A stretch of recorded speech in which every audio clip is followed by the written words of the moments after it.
Hi guys, welcome back to the Physics Wala MedEd. I'm Dr. Patil, and today we are making an attempt to learn the medicine the way it is supposed to be learned clinically through the cases. And with us today we have Dr. Urvashi, who is going to present us a case. This will be a short case, but going forward, of course, we will take the long cases as well. So let us listen to the complaints from the patient. Dr. Urvashi, over to you. Thank you, sir. So today I am going to present a case of a diabetic patient. He has a poorly controlled diabetes. Okay, When he came up, it was a 55-year-old male patient that I had questioned, and he had burning sensation and numbness in both the feet. He okay, had this since the past 6 months. okay, Then he also complained of difficulty in walking and some kind of imbalance for the past 2 months. okay. He also had some occasional shooting pain in his legs, and this pain he specifically said was worse at night. Okay, so let me stop you there. So, guys, she has listed the complaints. So, at least tell me which system this patient's disease point towards. Is it a cardiovascular case we're dealing with, or are we dealing with a GIT case, or are we dealing with a neurological case? Okay. Now, another important point. Whenever we are listing the complaints of a patient, we should always make sure that we list them in the chronological order. Now, what do I mean by chronological order? The oldest complaint goes first. And Dr. Urvashi has done a fine job. She has mentioned that the burning sensation, which is the oldest complaint lasting for last 6 months, she has listed it as the first complaint, right? After that, the next complaint that appeared was 2 months ago. Patient started noticing some difficulty in walking and imbalance. So always make sure that when you list the patient's complaint, list them in the chronological order. Okay. Mehdi Hussain and Mohit, very good. So we are dealing with a neurological case. So Dr. Urvasi, looking at the complaints, what are your differential diagnoses at this point of time? Sir, since these complaints were more pointing more towards the sensory system, I think it would be fair to say that it could be a neuropathy, it could be a radiculopathy, or it could even be some spinal cord dysfunction. Okay, very good. So, as she pointed out, these symptoms are suggestive of sensory dysfunction. And of course, when we talk about sensory dysfunction, how the sensations travel from body parts to the brain through the peripheral nerves, then the tracts in the spinal cord. So, for pain and temperature, we have lateral spinothalamic tract. For vibration and proprioception, we have dorsal column. So now if I do damage to the peripheral nerves or the roots or radicals or the spinal cord, I may end up with some sensory symptoms, right? So at this point of time, we can think the patient may be having neuropathy, may be having radiculopathy, or may be having some spinal cord dysfunction. Dr. Uroshi, you can now proceed to the history of presenting illness. Yes, sir.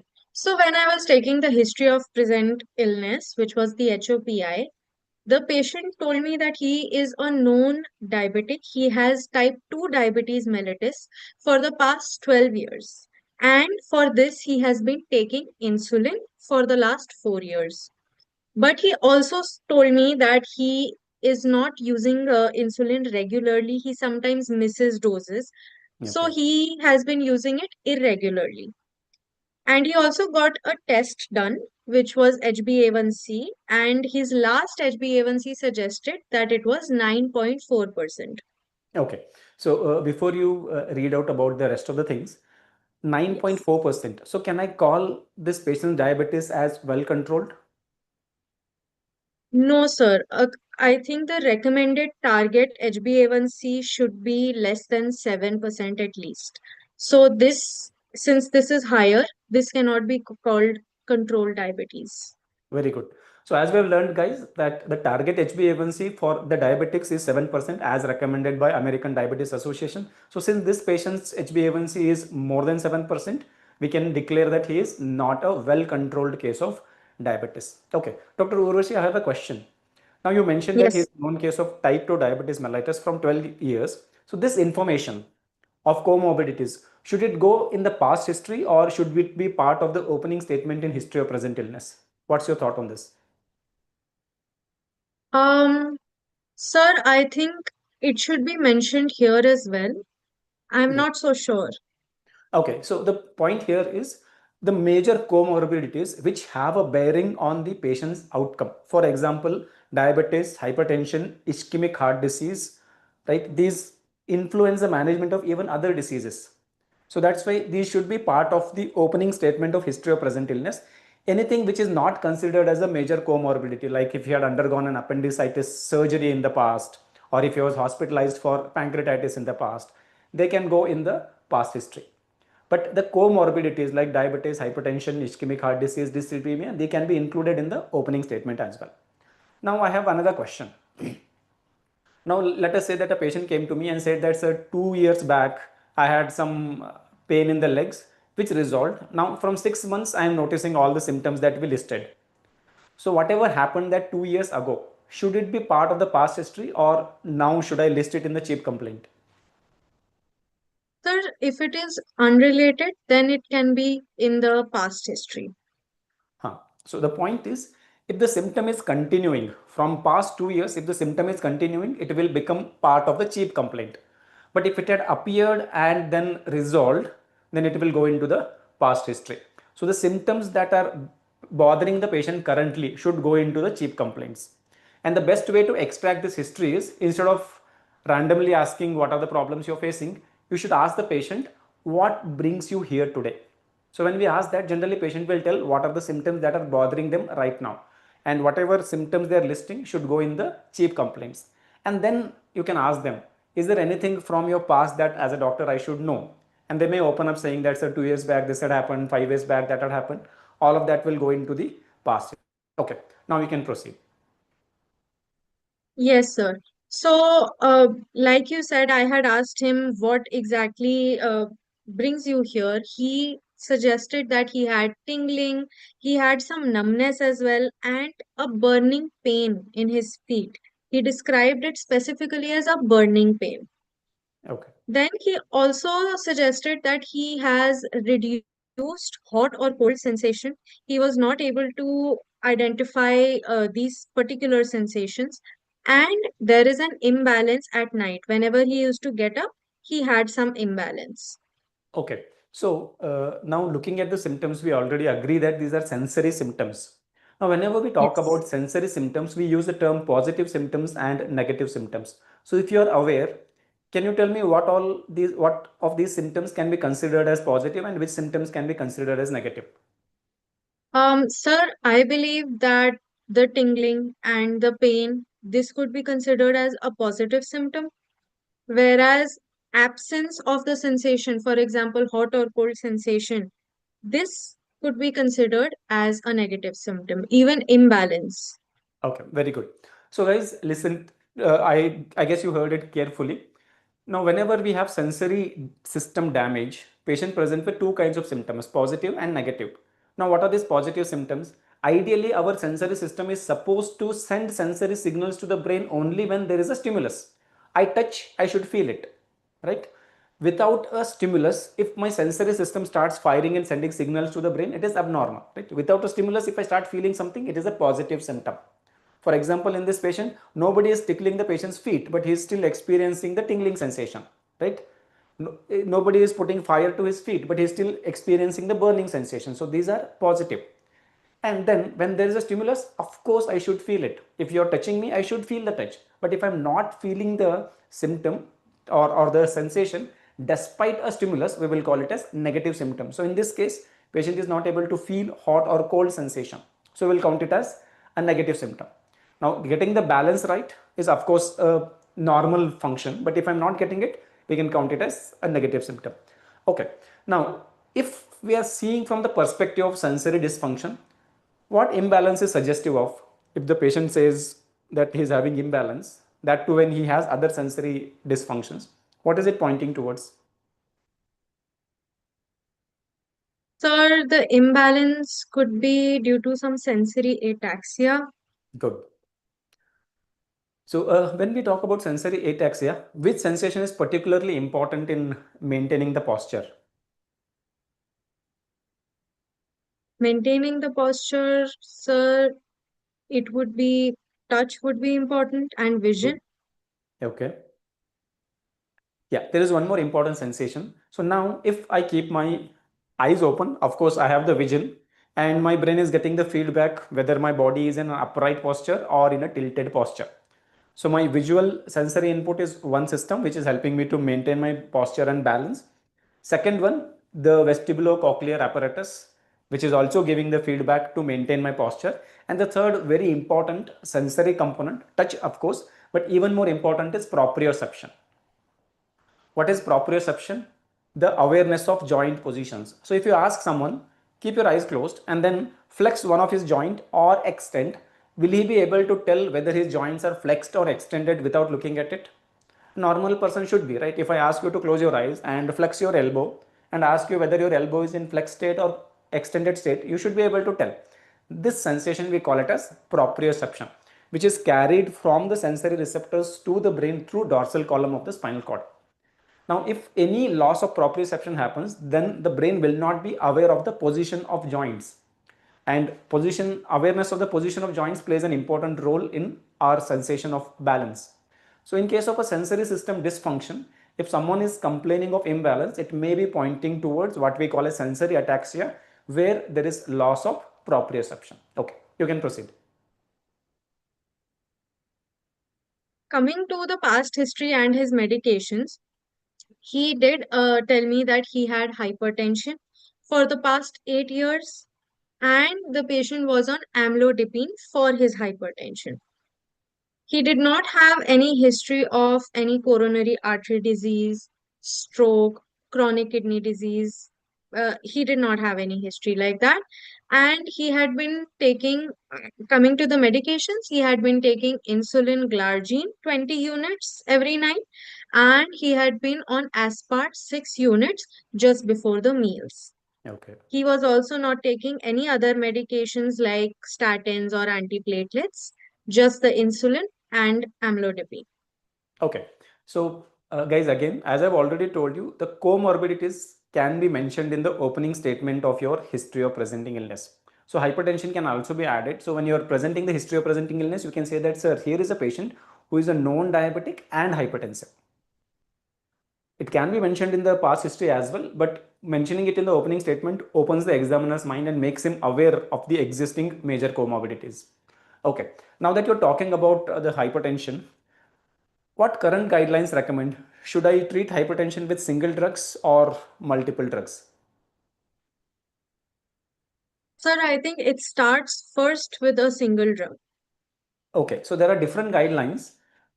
Majority of the guidelines currently favor polypharmacy, in the sense combining multiple medications. So when we combine multiple medications, the advantage is that we will be able to use a smaller dose of each drug. So thus we get the target BP that we want. At the same time, the chances of developing side effects of each drugs are less because we're using smaller dose of each drug. Anyway, this patient is on amlodipine. So can you tell me some side effects of amlodipine?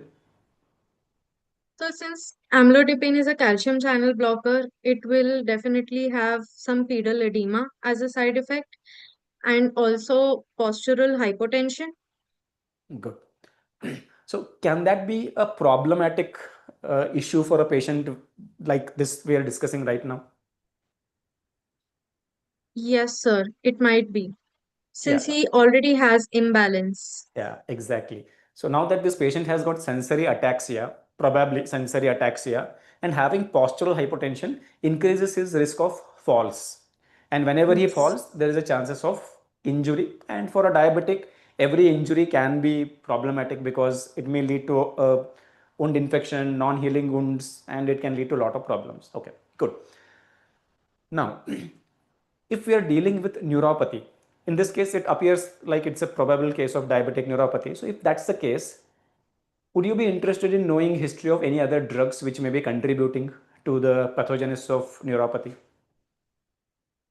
Yes, sir. I think I would like to ask about some drugs that could have, neuropathies as side effects. For example, isoniazid. Good, It could be maybe metronidazole, good. nitrofurantoin, drugs like that. Even ART, Yeah, antiretroviral therapy, or good. phenytoin, for example. Yeah, so good. So every time you deal with a case of neuropathy, or at least if the symptoms appear to be some sensory dysfunction, make it a point you ask the history of drugs which are known to cause neuropathy. I think she has listed a quite good number of drugs: INH, then the isoniazid, nitrofurantoin, metronidazole. These are all drugs known to cause neuropathy. ART drugs are also known to cause neuropathy. Is there any anti-diabetic drug which is known to cause neuropathy directly or indirectly? Sir, indirectly, I think I know, maybe metformin could lead to neuropathy through vitamin B12 deficiency. Very good, very good.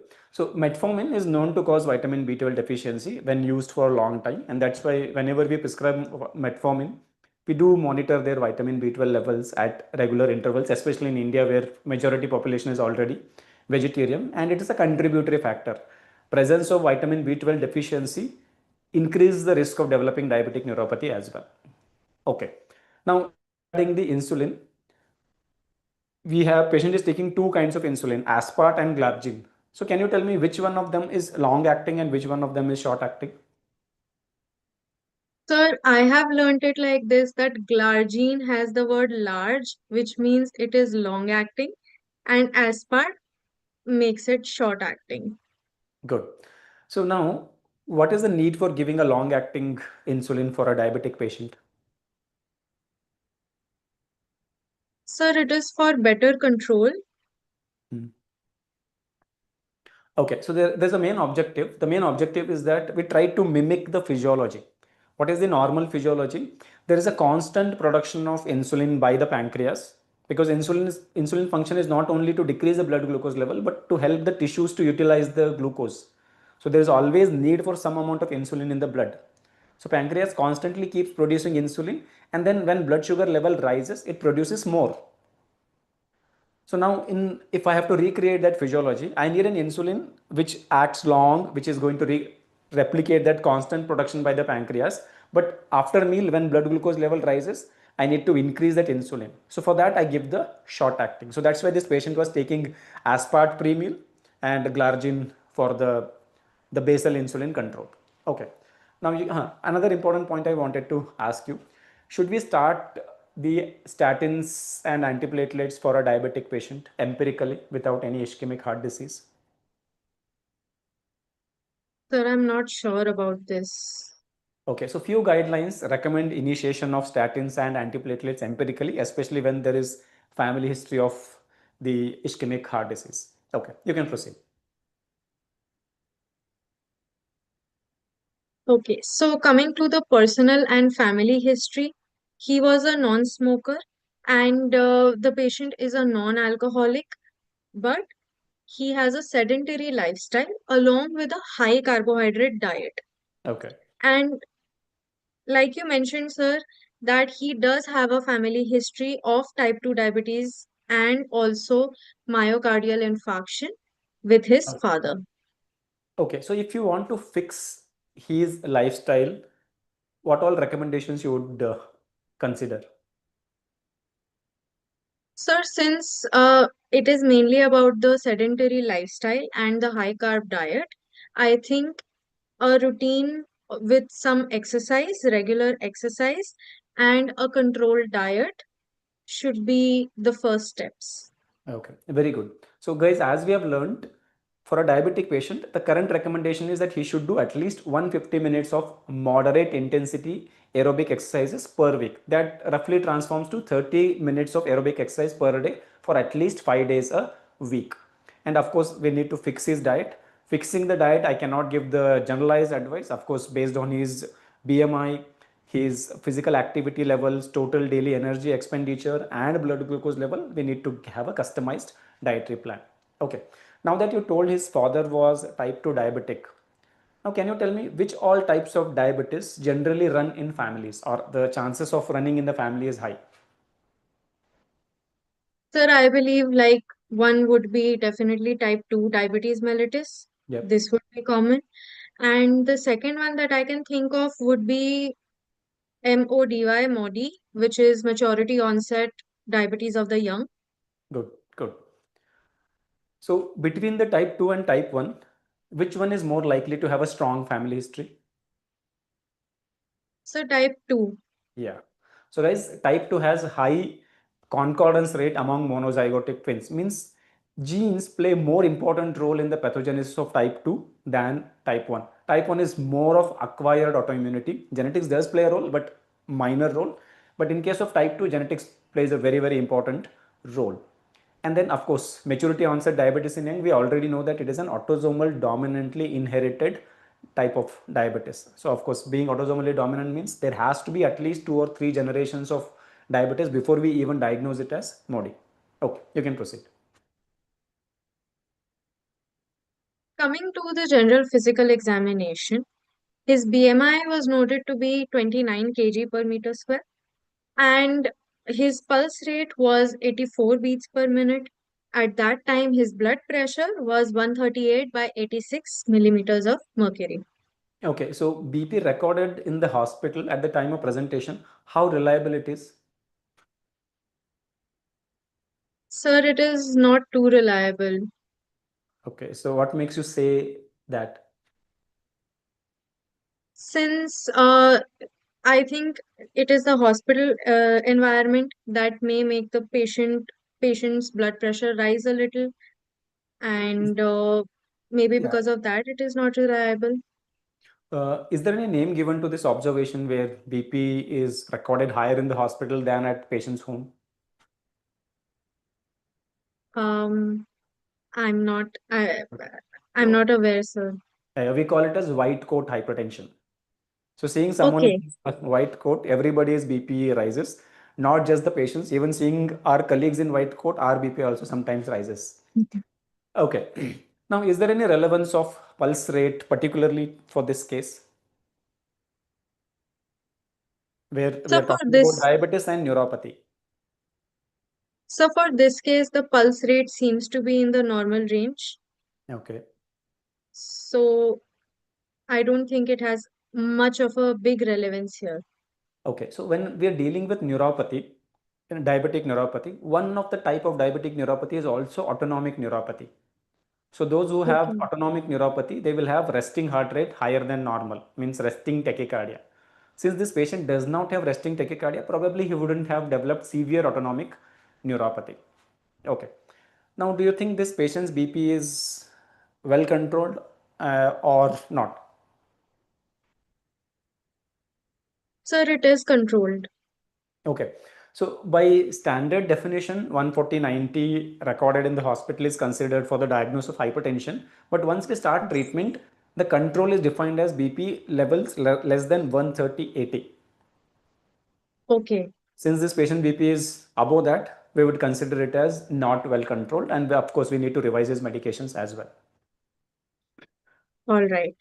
Okay, now if I tell that this patient has pallor, of course you have noticed it and it is not there, but if this patient has pallor, please remember that we are talking about a diabetic and neuropathy patient and he has pallor. Okay, what all causes or differential diagnosis you would think of?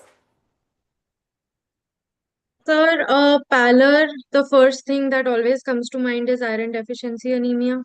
Yes, good. Apart from that, considering the points that he is a diabetic and he also has neuropathy, Mhm. I would also like to check for B12, vitamin B12 deficiency, anemia. Good, good. So since diabetics are generally told to have some restricted diets, they develop various diet fads like okay, ये खाना ठीक नहीं है, वो खाना ठीक नहीं है, and because of this avoidant behavior, the nutrient density in their food goes down. So very often they develop the iron deficiency anemia, and couple that with the long-term metformin use, which may also contribute to B12 deficiency. So we should always think of iron deficiency and B12 deficiency anemia in a diabetic. Okay, you can proceed. Yes, sir. On physical examination, it was also noted that he had dry and cracked feet. There were calluses on his feet, and that he was wearing somewhat ill-fitting footwear. Okay, so presence of calluses in a diabetic, what does it point towards? Sir, some kind of non-healing component. Basically, if you see some diabetic with calluses, it points towards repeated micro trauma. So when there is repeated microtrauma, there will be keratinization and development of calluses.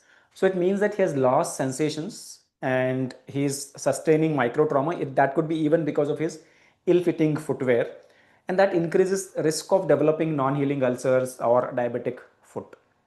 Okay, you can proceed. On systemic examination, first of all, checking the CNS, he had decreased vibration, pain, and temperature sensation. All of them were decreased. Okay, He also he also had a stalking distribution of sensory loss on both his feet. okay, He had a Romberg sign positive, okay, and his gait was very broad based. okay. Coming to reflexes, he had decreased ankle jerk and knee jerk, and the plantar was flexor, which was normal. Okay. So to summarize, of course, it's not a very detailed CNS examination. We are keeping it as a short case. So I accept this presentation. Now to summarize, he has lost vibration, pain and temperature sensations in a stocking distribution. That means it is mostly affecting the feet and legs. Okay. And on examination, you notice that there is decreased reflexes, deep tendon reflexes and plantar is flexor. So this decreased deep tendon reflexes and flexor plantar, does it point towards damage to upper motor neurons or lower motor neurons? Sir, I believe it is lower motor neuron. Okay. So what do you expect if it is if there is damage to upper motor neurons? Sir, upper motor neurons will have a spastic paralysis Good. So now, in the beginning, after the and also, sorry, yeah, increased yeah, reflexes, yeah, hyperreflexia. good, good. So in the beginning, you told me like at the level of complaints, you're thinking of three possible sites of lesion. In this case, neuropathy, radiculopathy, or spinal cord sensory tract lesion, producing the sensory symptoms that the patient presented with. Now, with this information that the ankle and knee jerk is reduced and plantar is flexor, where do you think the site of lesion is? Is it the peripheral nerves, radicals, or the spinal cord? Or can you rule out something? Sir, we can rule out spinal cord, and I think it would be at the level of peripheral nerves. Okay, very good. So, guys, see, just understand this. We had made some differential diagnosis at the level of complaints. Now, as we proceeded through the history and come to examination, some of our differential diagnosis is becoming narrowed down. So, initially, we were thinking of what? Neuropathy, radiculopathy, and spinal cord sensory tract lesions. Now that we know that it is not an upper motor neuron lesion. So, please remember what is upper motor neuron. For us to do body movements, muscle contractions, we need two neurons. One neuron comes from the brain, travels all the way down to spinal cord, and another takes a signal from this neuron in the spinal cord and reaches the neuromuscular junction. So in the peripheral nerves, we have lower motor neuron, and in the brain to spinal cord, we have upper motor neuron. So when upper motor neuron is damaged, means brain, brainstem or spinal cord, we will have exaggerated reflexes and spasticity or increased muscle tone. When the lower motor neuron is damaged, that means from spinal cord to neuromuscular junction, we will have decreased reflexes and the flaccidity or decreased tone. So in this case, as we notice that the reflexes are decreased, it is pointing towards damage to lower motor neuron, and lower motor neuron is not there in the spinal cord. So spinal cord lesion is already ruled out. So that is how we are going closer to the clinical diagnosis. Okay, you can proceed. In other systemic examination, we saw that the S1 and S2 in cardiovascular were normal. There were weak peripheral pulses in the Okay, lower limb. so you mean the pulse amplitude was decreased. Yes, sir. Okay, so And can you name few causes for low volume pulse? sir, I think one would be, I'm not sure, sir. Okay, so the common cause for low volume pulse is dehydration or fluid loss, circulating blood loss. It can also be because of vasodilatation. In this case, there may be various other causes, but if you want me to relate to the information we have already, I can also relate to amlodipine. Amlodipine is a vasodilator, which can also explain vasodilatation and low volume pulse. Okay, proceed. Okay. Sir, could it also be because of blood loss? That's the possibility. So circulating blood volume coming down because of dehydration or blood loss. can lead to. Okay, sir. So coming to respiratory system, the patient had clear breath sounds, Hmm. and the GIT on abdominal examination, there was soft abdomen, there was no organomegaly that was noticed, non-tender. Okay, good. Proceed. So the provisional diagnosis that I made was type 2 diabetes mellitus. However, it was poorly controlled and it was on insulin therapy. It also presented with peripheral symmetrical sensory motor diabetic neuropathy. Okay, so now that you mentioned that your diagnosis provisionally turns out to be the peripheral neuropathy, to be more precise, sensory symmetrical sensory motor diabetic neuropathy. So now tell me, what are the pointers which suggest that there is sensory neuropathy, and what are the pointers in this patient that tells you that there is motor neuropathy as well? So some of the sensory like sensory dysfunction is definitely present in this patient Yeah. with the burning pain, with the absence of sensations like pain, temperature, Mm. and motor because of the ataxia that is present. Mm. No, so ataxia again points towards the sensory dysfunction, loss of Okay. proprioception, sensory ataxia. Here, so one thing that we missed is that there was no detailed discussion on the motor system examination. So we could have examined the individual group of muscles, but of course, for someone who is starting in the second year or third year, this is an overkill. First, let us concentrate on learning the history and presentation. As we go forward, we will start expanding more components into the case. But at least whatever you presented, there were some pointers to say that there was motor involvement. Reflexes, you said there were diminished reflexes. Reflexes are part of the examination of the motor system. So when the reflex were diminished, motor system is also affected. So that points that we have the sensory motor diabetic neuropathy. Okay, so can you tell me why the sensory motor neuropathy that we are getting here generally has this stocking or glove and stocking distribution? So since the peripheral nerves are affected, Huh. So generally, when the peripheral nerves get damaged, except few cases, majority of the times, including like for example, toxin-induced damage to peripheral nerves. For example, lead neuropathy. Lead is a toxin which causes damage to the peripheral nerves, or antibody-mediated damage to the peripheral nerves. Classical example is GB syndrome, where after a GIT infection, body produces antibodies, and antibodies cause demyelination or axonal injury to the peripheral nerves, or diabetes where advanced glycation end product and other sugar alcohols cause damage to the peripheral nerves. In all these cases, the damage happens based on the length of the nerves. Longer the nerve, the first to get affected.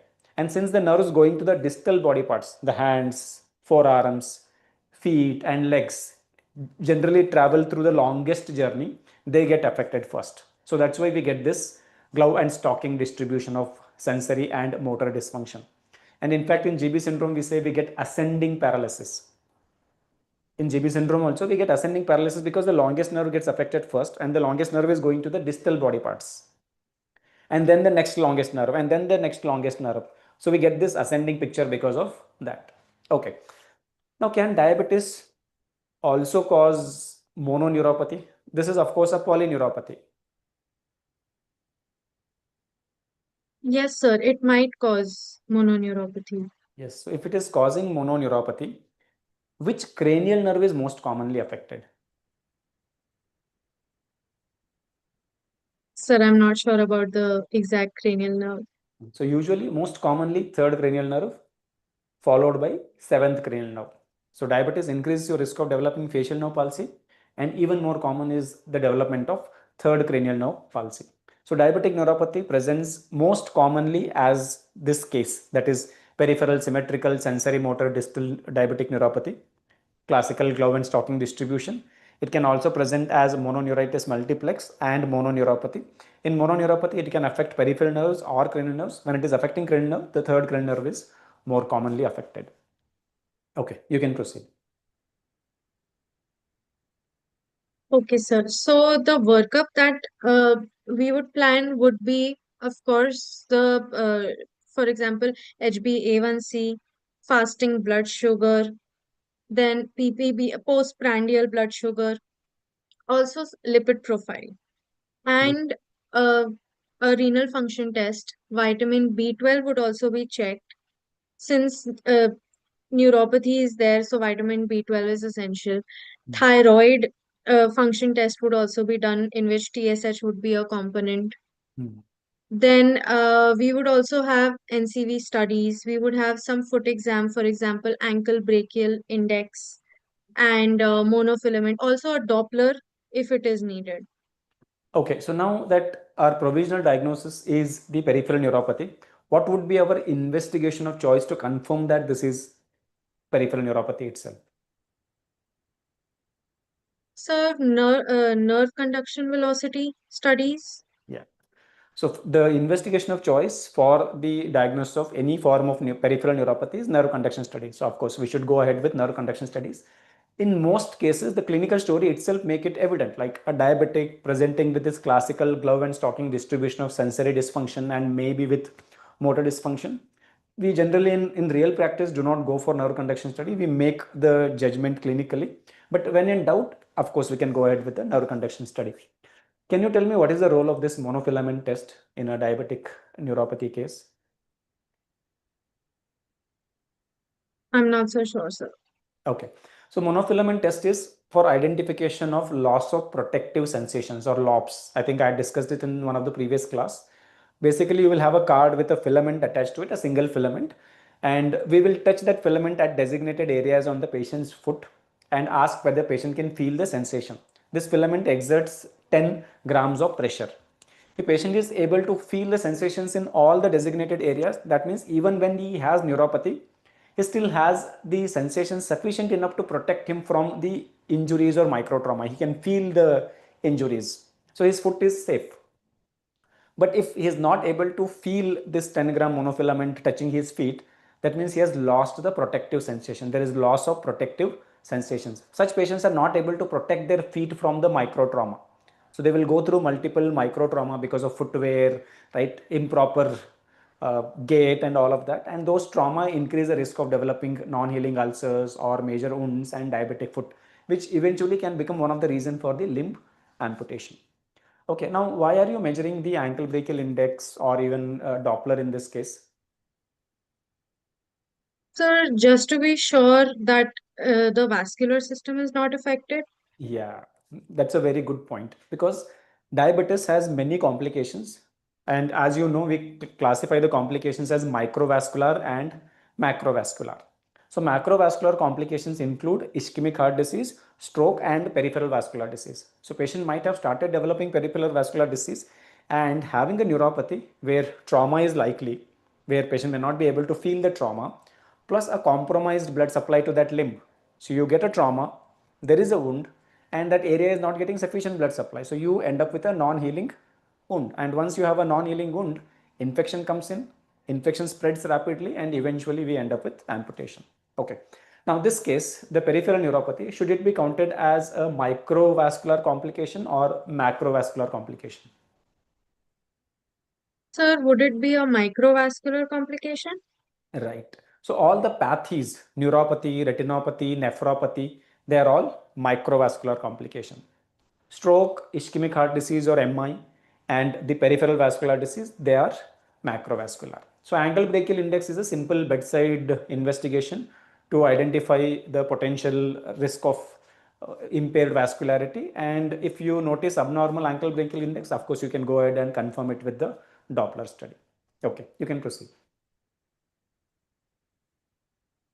Sir, coming to the management, Okay. the initial management would be, of Yeah. course, definitely to optimize the glycemic control, to Good. reinforce the regular use of insulin, first of all. Then, secondly, for the pain that the patient has, we can give pregabalin or gabapentin since it is a neurological pain. Yeah. Then, methylcobalamin supplement can be started as an empirical therapy as well. Good. Foot care, footwear, these changes can be implemented since the patient has ill-fitted footwear, Yeah. Mm. and lifestyle changes, including diet and exercise. We Good. can also screen for different complications, like you mentioned, the microvascular and macrovascular complications. Like we could check for retinopathy or nephropathy, which are microvascular, and uh, the CVDs, which are macrovascular. Okay, so for a type 2 diabetes, this is a type 2 diabetes case, right? So what time the screening is recommended? Should I screen it now or after a few years? Sir, since this is type 2 diabetes, the screening is to be done immediately at the time of diagnosis. Very good. So for a type 1 diabetic, because the onset of type 1 is acute, they might not have developed these complications at the time of presentation. So we can start screening for the complications after 5 years. But for a type 2, they would have spent several years, sometimes even decades with the disease being asymptomatic. That's why at the time of presentation itself, ADA recommends that we should start screening for the retinopathy, nephropathy, and other complications. And if the screening turns out to be negative, we should repeat screening at the interval of every 3 years. So in this case, of course, we need to screen because already he is a known case of diabetic. If already screened at the time of diagnosis, then I should know when the last screening was done. After the last screening, if 3 years have already passed, I should screen it this time again. Okay. Now, why are we considering a pregabalin and gabapentin for this case? Sir, like I said, since it is a neuropathy leading to neuropathic pain, like burning pain, so it is better to give pregabalin or gabapentin for it. Yeah, it's a very good point. The neuropathic pain is a very bothersome pain, and usually the neuropathic pain and other symptoms related to neuropathy are worse at night. So that makes it very difficult for the patient to have a peaceful sleep. And of course, sleep is today a very much essential part of the quality of life. So poor quality of sleep means poor quality of life. So to ensure that this positive symptoms are controlled so that patient can also have a bearable good quality sleep, we should make sure that we treat their burning feet. Is there anything that I can use in addition to pregabalin, gabapentin, or even duloxetine, which can be used topically to treat the neuropathy pain? Sir, I'm not aware about the topical therapy. Okay, topically we get this capsaicin transdermal patches, which can be applied, which act similar to how our Zendubalm or other any counter irritants work. Capsaicin being more potent gives a better pain relief than your other local counter irritants that are used. Capsaicin is a substance extracted from the chilies. Okay, you can proceed. Sir, this is just his lab report summary that I have also included. He had the HbA1c of 9.4, Hmm. like already mentioned. Then he had a fasting glucose of 168 milligrams per deciliter. He had a postprandial glucose of 240 mg per dl, Okay. and he had a serum creatinine of 0.9 mg per dl. Hmm. Along with that, vitamin B12 came Hmm. out to be 180, which was considered to be low. Okay. Then TSH will be 2.1 international units. Hmm. And total cholesterol, coming to the lipid profile, total cholesterol was 210 mg per dl. Hmm. LDL came out to be 135 mg per dl. And Hmm. HDL was 38 mg per dl, along with triglycerides, which were 180 mg per dl. So in his reports, what all parameters you want to fix? Is HbA1c acceptable? Sir, his fasting glucose and postprandial glucose are high as well. Okay. So the blood glucose levels need to be fixed. Okay. Now serum Yes. creatinine appears to be normal, but does it rule out the Yes. presence of diabetic neuropathy, diabetic nephropathy? Um, no, sir. So what investigation you would consider to evaluate his diabetic nephropathy status? Definitely a glucose, definitely sugar testing, but I'm not sure about the specific test, sir. So the screening test for the diabetic nephropathy should be urine albumin creat ratio or 24-hour urine microalbumin, because that's the Oh, earliest sign of renal dysfunction in a diabetic nephropathy case. So this patient should also get, in addition to creatinine, he should get his UACR and estimated GFR as well. Okay. Now for his vitamin B12 deficiency, would you like to give him oral vitamin B12 supplementation or the injectable? Sir, I think the oral one would be okay. Okay, so we have to always keep in mind that a reasonable percentage of the population is deficient in intrinsic factor of Castle, which is required for the absorption of vitamin B12. So if they have the deficiency, they may not be able to absorb the vitamin B12 even when given orally. So to know, I of Okay. course need to revisit the patient history. I need to understand their dietary fads, whether they are vegetarians or non-vegetarians, and whether the patient is on metformin, which is known to cause B12 deficiency, or long-term PPIs, which are also known to cause B12 deficiency. So if the patient is non-vegetarian, not on metformin, then in such cases there are high chances that the patient may be like maybe having the intrinsic factor of Castle deficiency. In such cases, oral may not work well. It is better to go ahead with the injectable. If the patient is vegetarian and is also on metformin, then it may be the dietary deficiency or impaired absorption because of the metformin's interference. In that case, you can give a trial of oral. If the oral improves the result, good. If not, you have to switch to injectable. In practice, mostly we go ahead with injectable instead of messing the things around, because already there are various other parameters that needs to be fixed. Okay. Now, with respect to cholesterol, do you think anything needs to be fixed? Yes, sir. The total cholesterol seems to be high. Okay. It should be less than 200. And what about LDL and HDL? Sir, HDL seems to be very low, Yes. and LDL seems to be on the higher side. Yes. So in a diabetic patient, we need to aim for an LDL of less than 130, better if it is less than 100, and HDL of more than 40. So this patient will require the management of his sugar. We need to revisit his insulin and other medications. We also probably need to start him on statin along with the dietary counseling. Okay. Now the last point. We already agreed that HbA1c is not acceptable. It is high. Fasting and postprandial are also high. So now he was on two insulins, glargine and aspart. Which one would you increase first to get the desired control? Sir, I think aspart. No. See, normally what happens is once we have a fasting high, after that, even if there is a slight jump, postprandial will in anyway be high. So first thing that I have to fix is the fasting value. Once the fasting value is controlled, then I should start titrating the dose of insulin for the postprandial value. Fasting value will be controlled by the long acting insulin, and postprandial value will be controlled by short acting insulin. So now I have to first escalate. How much was the glargine patient was taking? I think 20 if I remember correctly. Yes, sir. So now I have to escalate it by 2 to 4 units till I get the desired fasting value. Once the fasting is controlled, then mostly the postprandial may reasonably come under control.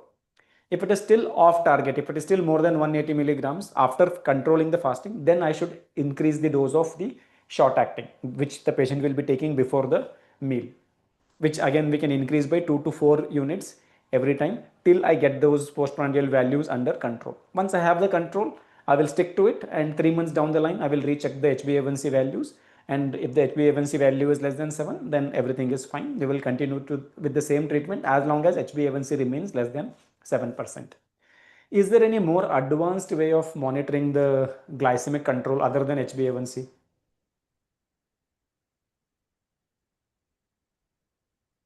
You might I'm have not seen sure, some sir. cricketers and people wearing some patch on the elbow to check their glucose levels. Okay. So Um, uh, we call that as CGM, or continuous glucose monitor. So current okay. ADA also recommends using the continuous glucose monitor for assessment of the glycemic control, because HbA1c can be misled. In the sense, HbA1c measures the average blood glucose level over 3 months period. Now, two people having the same amount of HbA1c may have differing values. Just to give you an example, let us say there is a person whose sugar values range. Morning it is 200, evening it is 400. And another person whose morning values, like if I take the average of this, how much it is going to come out as? It will come out as 300. I have another patient whose morning values are 280 and evening values are 320. If I take his average blood glucose or mean blood glucose, this will also turn out to be 300, right? So both of their HbA1c values will be same. Around 11 and a half or 12 will be the HbA1c values for both of these patients. Now, who is more likely to experience all these complications of diabetes? Is it the, let us call him as patient A and him as patient B? Who is more likely to experience the complications? Sir, patient B. No, it is most likely patient A where there is higher Okay. variability. Right? Low and high, the variability is significant. Higher the All right. variability, higher the chances of developing complications. So if the sugar values remain in a stable range, relatively lower chances of complications. So both of them, despite having the HbA1c same, this patient is more likely to develop complication. This patient has relatively lesser chances of developing complication. This cannot be unmasked by HbA1c. HbA1c will come out same for both the patients because the average glucose is same for both the patients. But these can be picked up by what we call a CGM or continuous glucose monitor, where the sensor continuously detects your blood glucose level round the clock, means 24/7 for 2 weeks or 14 days. So in that 14 days period, how much was the lowest value, how much was the highest value, what is the variability, we call it as GB or glucose variability, all of that can be documented. And based on that, we can also adjust the insulin. So if the fasting values are high, of course, we should increase the long acting. If the postprandial values are going high, we would increase the short acting. If only post dinner value is going high, then I would increase the insulin that patient takes before the dinner, short acting insulin that he takes before the dinner. If only the lunch values are going high, then I will increase the insulin that patient takes before the lunch. So it gives a lot of flexibility for the doctor to get a beautiful control of the diabetes. So right now, all of us are switching or moving towards continuous glucose monitor over HbA1c. But yes, it is going to take some time for us to practice it in every patient because of the cost involved. Currently, the CGM cost around 4 to 5,000 rupees per device. So now, of course, it is out of reach for most of our patients. But as time progresses, more manufacturers come in, the cost of the device keeps coming down. Once it is under 100, like under 2000 or 1000, maybe we'll start using it because now HbA1c also costs close to 1000 rupees. So once it is closer to it, HbA1c will be bypassed and we will switch it to the continuous glucose monitor. Okay, so now, Dr. Urushi, can you summarize your case in few sentences? Yes, sir. So we had a 55-year-old male patient who was visiting because of continuous burning pain, and this had been going on for 6 months. He had also complaints of some imbalance, all of the symptoms increasing more at night. When the patient's general examination was done, the patient revealed to have some kind the systemic examination was done. The patient revealed to have some kind of glove and stocking type of sensory deficit, and also deficit in pain, temperature, sensations. Along with that, sensory ataxia, and also the patient also had decreased reflexes.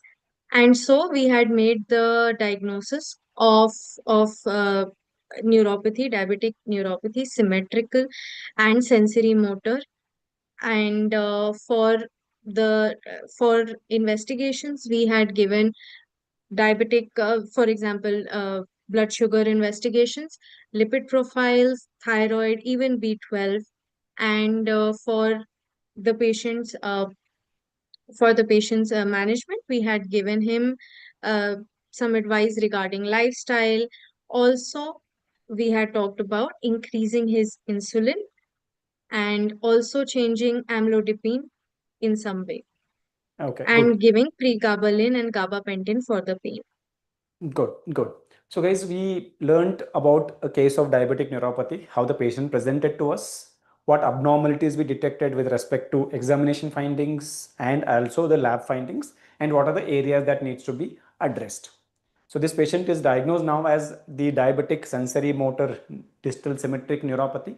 And to manage his neuropathy related pain and burning sensation, we are starting him on either pregabalin or gabapentin or maybe duloxetine. And to address the coexisting B12 deficiency, probably we will start him on B12 injections. Now, all of this has happened because of poorly controlled diabetes. So to fix that, we have to adjust his insulin, diet and lifestyle. And we also found out that his lipid profile needs attention because his LDL was way off target and his HDL was also off target. So we're probably going to start some diet counseling as well as initiate statins for the management. That too, I forgot to point, his father had a history of MI. So statins are all the more required.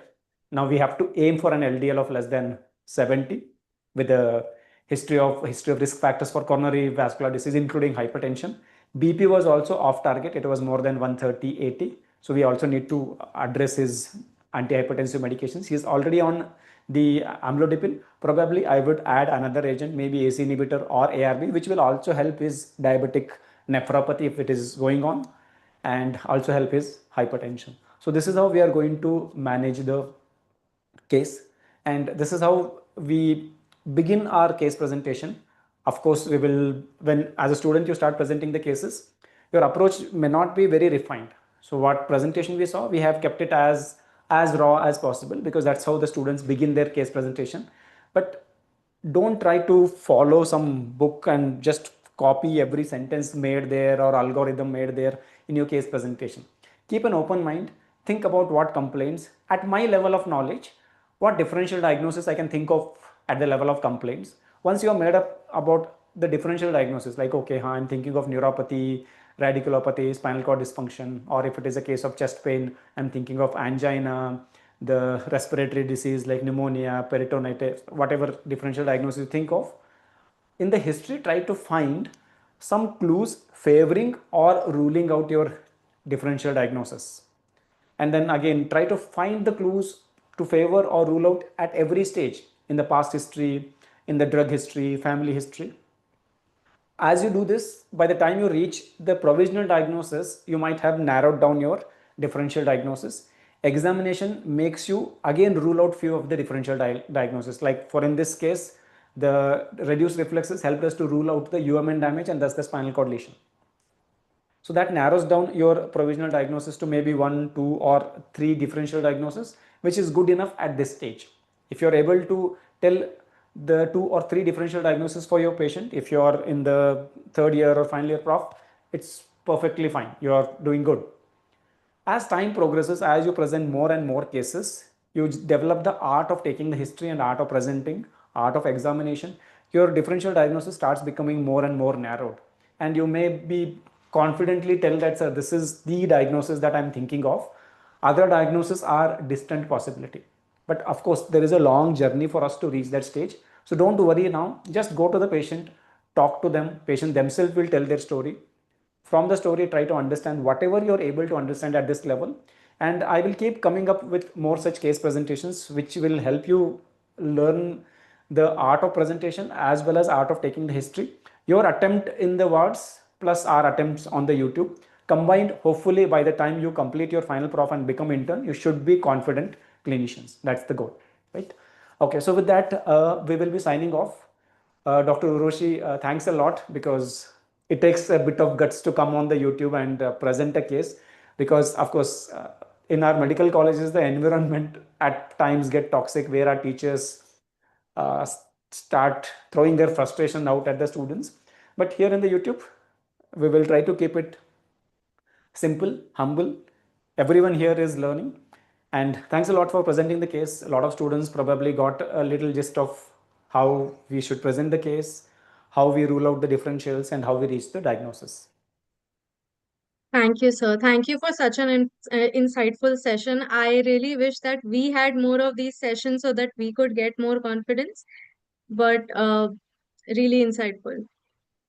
Thank you. Thank you. Sutapa, okay, I have noticed it. So this was our first case presentation. So we are also trying to figure out the technology, how we can make it more interactive and presentable. I'll make it a point that next time when we have a case presentation, the screen is appearing in bigger so that whatever I write down or whatever the presenter is writing down should be visible to you. So guys, that's it from me today, and that's it from Dr. Urvashi here.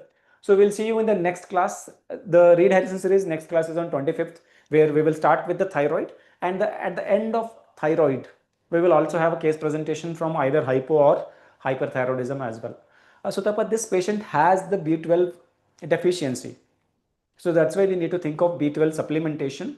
And the reason we need to think of injectable is oral absorption is unpredictable. After, of course, there are tests to identify whether oral absorption is adequate or not, intrinsic factor activity is present or not, like Schilling's test. It is very cumbersome to get it done and also costly for our patients. So in routine practice, it is very easy to prescribe the injections. If the patient takes injections, the B12 problem is sorted. In this case, of course, B12 is required because the patient is B12 deficient and is also having neuropathy. Okay. Aditi Tiwari, we are including the procedures and other clinical videos soon in the app modules as well. Okay, guys. So both of us are signing off. We'll see you in the next class. Till then, have a good time. Bye. Thank you. Thank you.